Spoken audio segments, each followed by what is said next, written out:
The views and opinions expressed in the following program are those of the participants and do not necessarily reflect those of KSMQ Public Service Media Incorporated or its assigns. Welcome to On Cue. I'm your host, Eric Olson. Big awards and big data. Today's show is full of big news. Brigitte Campbell is here to talk about the recent accolades received by Habitat for Humanity Freeborn Mower. Then Farm Connections host Dan Hoffman joins me to talk with Jacob Bunge of the Wall Street Journal about the collection and use of data in agriculture. And Matt Cano wraps it up with the latest on the recreation center plans. It's going to be a big shoe. Stay tuned.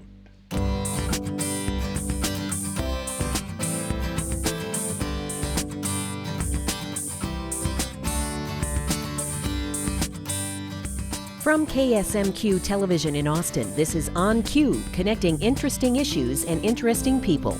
On Cue. Congratulations to the Habitat for Humanity of Freeborn and Mower counties. Thank you. Congratulations. Thanks so much. Thank you. Thank you. Habitat for Humanity Freeborn Mower received a statewide Best Practices Award for their work in housing rehabilitation. Executive Director Brigitte Campbell accepted the award at the Minnesota Habitat for Humanity Annual Conference. This is about coming together to improve the quality of life of all residents by engaging volunteers and fostering new levels of collaboration. According to the U.S. Census, 39% of Minnesota's housing stock was built before 1960. While many of these homes remain in good condition, some are in desperate need of repair. That's where Habitat for Humanity comes in.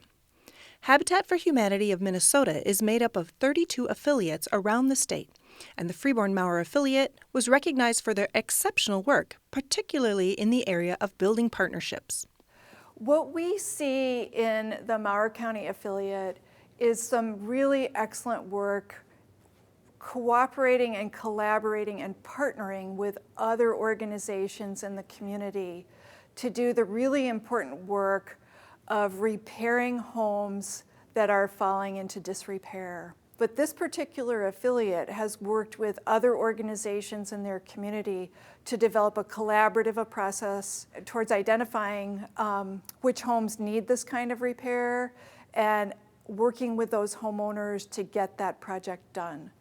The local project, nicknamed CHIP, which stands for Community Housing Improvement Program, launched in 2013 and completed work on 7 houses in Austin the first year. Minnesota Housing Finance Agency board member John DeCramer was on hand to congratulate the winners in Willmar and emphasized the importance of local initiatives. It's nice to see the people that are really out there doing the work and getting to hear from them and see from them what's really going on. We work with the financial part, so we don't always get a chance to see out in the area what's really happening on the ground. And these are the people that do the work. These are the ones that really get out there and help out for the people. Congratulations to Habitat for Humanity Freeborn Mower and their partners for their statewide recognition. Wow, how about that? Big news. Brigitte Campbell joins us now from Habitat for Humanity Freeborn Mower. Congratulations. Thank you. What was that like? It looked like it was a good time. It absolutely was a good time, and any time that I can get together with other Habitat folks from around the state, it's always re-energizing, but this time especially so, receiving that award. And how was the event? How are things going with the organization? Things are going great. At the event, we were recognized for our community partnerships, and throughout the conference, many other folks from other affiliates came up to me wondering how we did such a thing, and it was just really an honor to be there. Of the building community category, building community, kind of a play on words there because of building Habitat for Humanity and building community. Why was that so important to the organization and to your award? I think, the idea of building community is actually something new, and a lot of other affiliates aren't using partnerships at the same level that we are, and this was an opportunity for our affiliate to not only increase our exposure in the community but also build partnerships that will help us impact more families down the road. So you were able to share your success story with other folks there, like the nuts and bolts of how to interact with other community groups, because they all don't have the same goals. Right. They have different audiences. How do you get them to work together? Right. Actually, I was a panelist in one of the building construction sessions. I also spoke to the other executive directors around the state on how to do something similar. Our Habitat's mission is to really eliminate poverty housing from the face of the earth, and we can't ignore the low-income homeowners whose homes are in disrepair, and for various reasons they're unable to get that work done, financially or physically unable. And when we use partnerships, we can really maximize the impact that we can have. So the CHIP group in Austin, tell me how that worked out. Sure. So CHIP, the Community Home Improvement Program, came about through Vision 2020's Community Pride and Spirit initiative, and we were approached by Vision 2020 asking if we were interested in a partnership with the Austin Housing and Redevelopment Authority and Vision 2020, and in addressing some of the issues around the community of poverty housing, and how can we create a big impact on the exterior side. The Austin HRA really was monumental in helping take care of a lot of interior work, while Habitat did a lot of the exterior work. We also brought the expertise of working with volunteers, and not only recruiting and engaging volunteers, but knowing how to utilize their services, especially when you have volunteers with various skill levels. I feel that Habitat has the expertise on how to work with those volunteers. Tell me about the 7 homes that you worked on for the project. 7 homes, most of them in the northeast side of town. We wanted to target one specific neighborhood that we knew was in need of some repair, and so these 7 homes were recruited, and we did a number of projects, from re-siding homes to rebuilding porches and stoops, repairing sidewalks, painting, replacing windows and doors, and lots of projects happened, and we worked in partnership with the homeowners as well. So they had a role in completing the work, as well as many, many volunteers from the community service organizations, groups, who also wanted to help us make a big impact. And Habitat's philosophy is, forgive me if I'm wrong on this, but that it's not just fixing that particular home that helps the region or the community.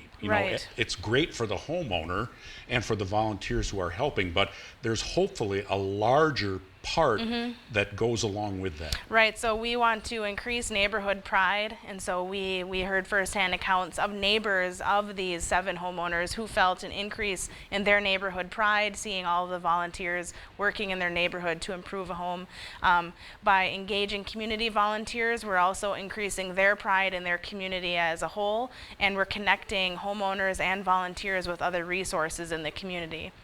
And speaking of another community partner, the Hormel Foundation, which helps so many organizations in Mower County and in Austin, you received a grant from them.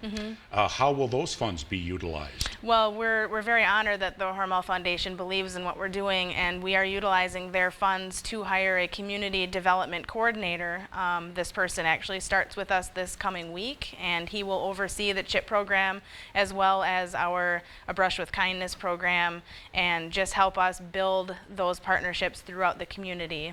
So is that like a fundraiser person, or physically working with the groups? Physically, he'll be out working with the groups and recruiting other partners to join us.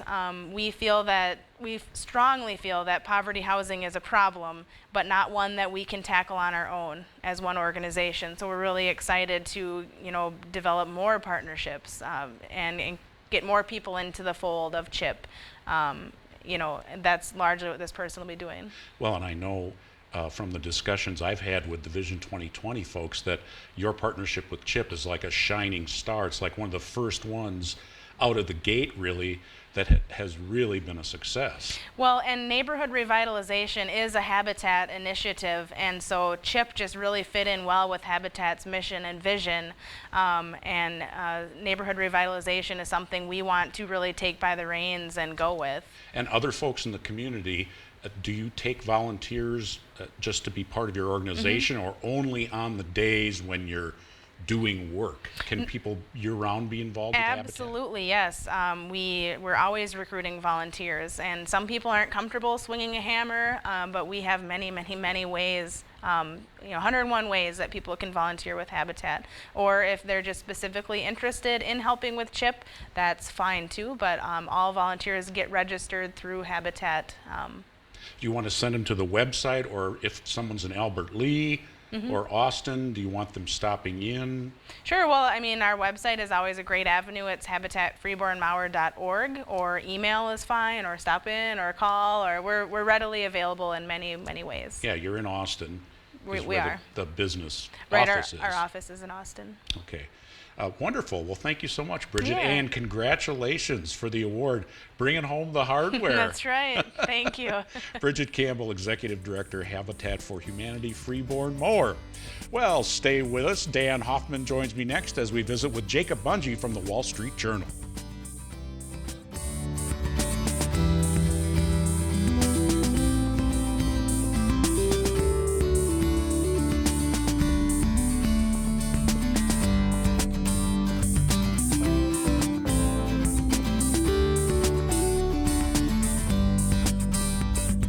You can watch On Cue anytime by visiting the KSMQ-TV website, ksmq.org. A recent story about farming in the Wall Street Journal has planted some seeds of doubt by some about the future of farming. Big agricultural companies like Monsanto say the next revolution on the farm will come from what they are calling prescriptive planting. That's feeding data gathered by tractors and other machinery into computers that will tell farmers how to increase their output of crops like corn and soybeans. Now, some say this move could drastically change the farming landscape and not necessarily for the better. Joining us now is Jacob Bunge, who reported this story for the Wall Street Journal. Jacob joins us via Skype.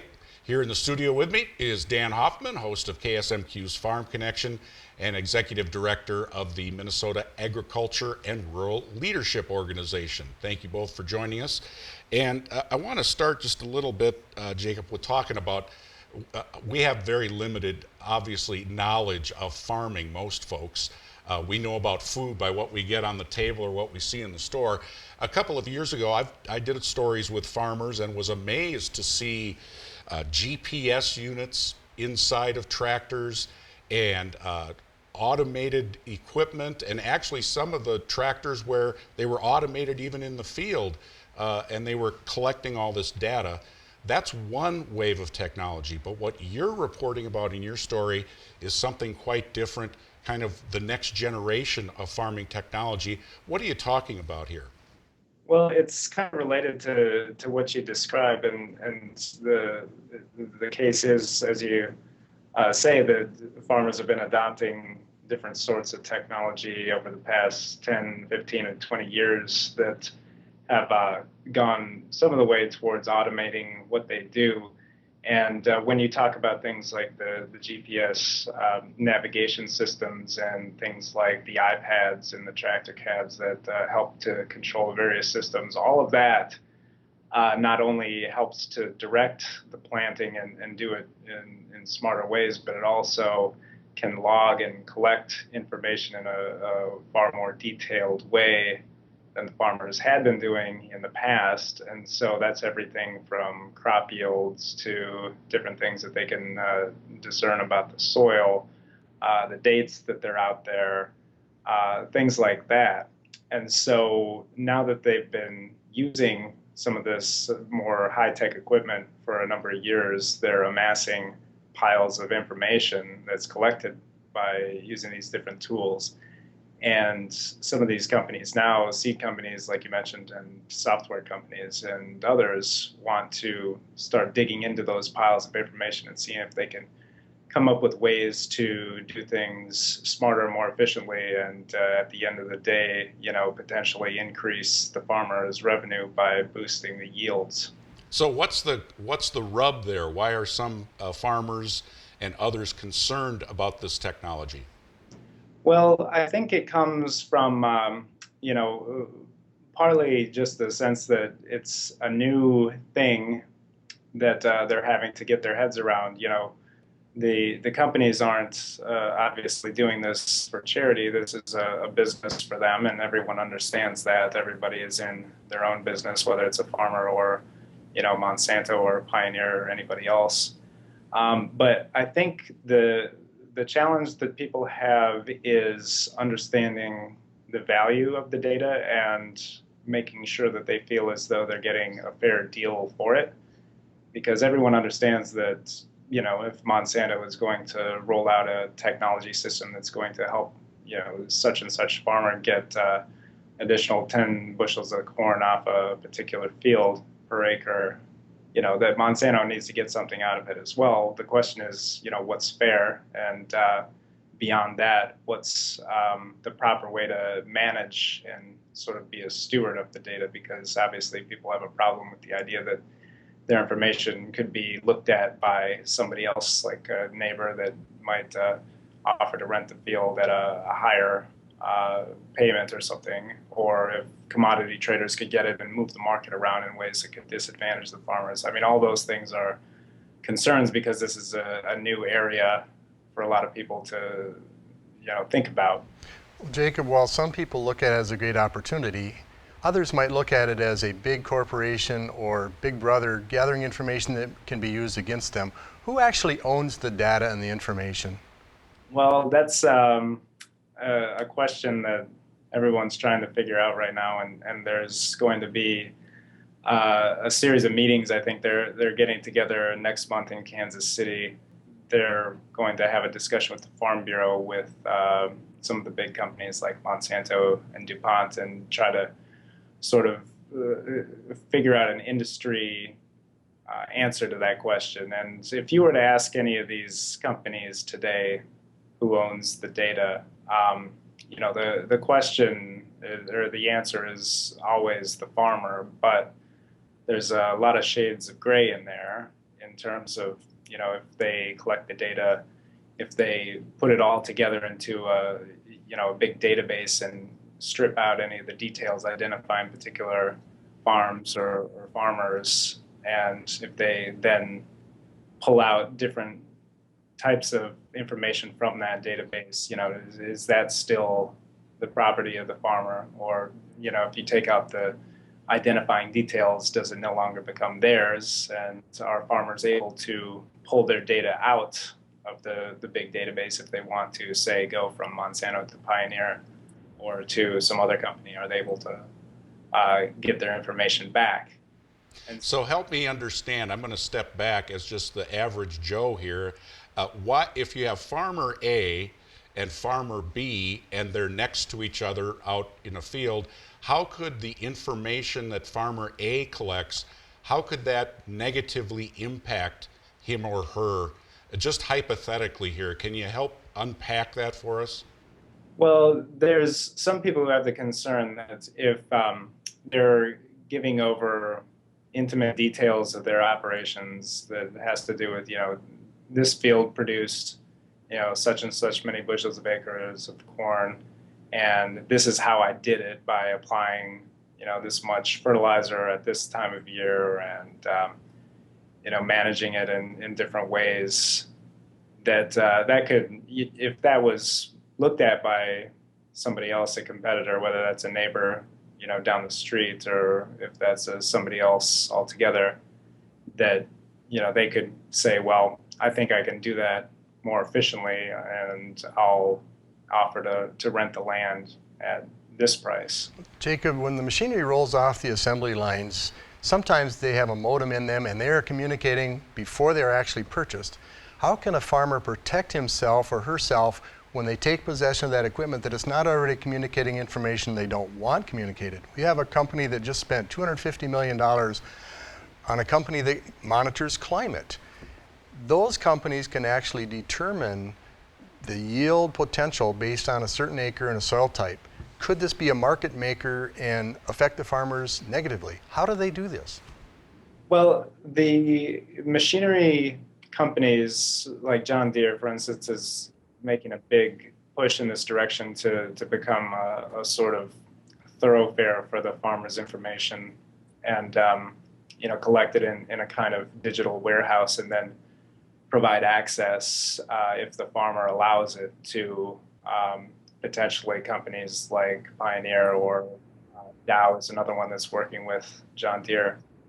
But the approach seems to be on the part of that sort of player, like on the equipment side, that the farmers need to opt in to sharing their data. And Monsanto has a program that they've helped to start that involves a number of other co-ops and seed companies, and Case, I believe as well, that they want to create what they sort of position as an independent sort of standalone warehouse for farmers' data that can be sort of the platform that the various software technology companies go and knock on the door of that warehouse and ask for access to provide services like planting or variable rate fertilizing and that sort of thing. Well, Jacob, thank you very much for educating us on this issue. And I just want to personally point out, here's a guy, reporter for the Wall Street Journal, big journalism job from southwestern Minnesota, from Marshall. That's wonderful. Well, thanks so much for taking the time to join us and educate us on this issue. Thanks for having me. You can read Jacob's entire story by visiting our website, ksmq.org, and we'd like to hear what you think about the subject also. Comment on our Facebook page. So that was Jacob Bunge from the Wall Street Journal and Dan Hoffman from Marl and Farm Connections. Thank you very much. Thank you, Eric. Queue up your own comments for On Cue and send them to us at onq@ksmq.org.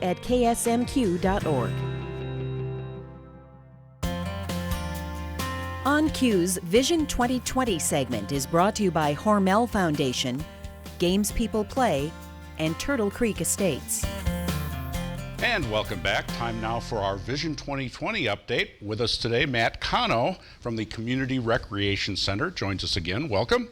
Thank you. And this is really the hot button in town, and everybody wants to know what's going on with the Recreation Center. You now have some news. You have a firm to make a design.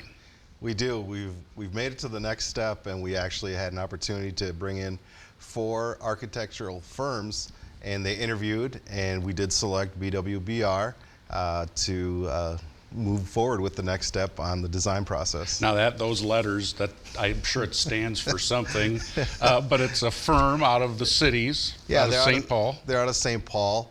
They built quite a few things. I mean, they gave a presentation which highlighted some of their other works that they've done. Yeah, it was it was a tough process because we had 4 quality candidates come in, but the presentation and all the background and the expertise that BWBR brought with them, that was why we selected them. So this process, they will just build or create blueprints, like an idea of how to build the center, but it doesn't necessarily mean that they will build it.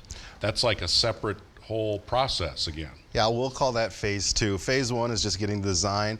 We're working alongside the architects and our partners really to narrow down a site.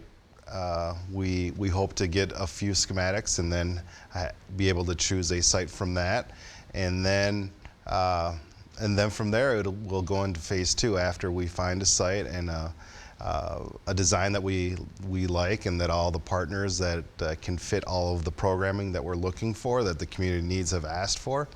And then at that point, then we go into phase 2. And one of the things you mentioned was the site, which the community, it has not been determined yet, no. Although you have some possibilities and you've narrowed it down a bit. Yeah, we've narrowed it down to a few selections. Obviously, open green space is the cheapest part, but we're also keeping in mind some of the economic development maybe that possibly could be downtown to go inside with some other projects that are also occurring down there. And access so that the whole community, wherever it's located, can take advantage of it. Yeah, that's very important for us, and that came through in the community survey that people want to have access to it, whether they live on the east, the west side, north side of town, or south side of town. So a centralized location would be ideal as well. And the concept of the partnerships, how did those get created and built? Because you have the YMCA, which to the uneducated person would seem like kind of competing interests because they're both in the wellness game, if you will. Well, and actually it came at a opportune time because the YMCA has really outgrown their space where they're at. They've pieced it together with some of the growth that we've had. But at the time when the Vision 2020 came out, you know, like I said, the YMCA was looking for some space, but also the schools in Riverland and the community also had some needs. But what we don't want to do is what we were looking we didn't want to duplicate any other services. So what we did is people that were already, you know, in the industry or already have a vested interest in it, we wanted to bring them all together so that we weren't duplicating services. So we're working with the Park and Rec, we're working with the YMCA, we're also getting identified some of the needs with the schools because there are already partnerships with all three of them. The high school gymnastic team practices and they're at the YMCA. Austin Youth Basketball and Park and Rec, they're with the schools. So it's already a natural fit. So we just wanted to bring everybody to the table, make sure that we address what needs they had and what the community has and see how we can address them all. Wonderful, Matt. Well, thanks for the update. All right, thank you, Keep us Eric. posted. Yep, I appreciate it. And congratulations on finding a firm for the architecture. Yeah, we're real excited about it. All right, Matt Cano. And that'll do it for us right now on Cue. Thanks for joining us. See you again soon.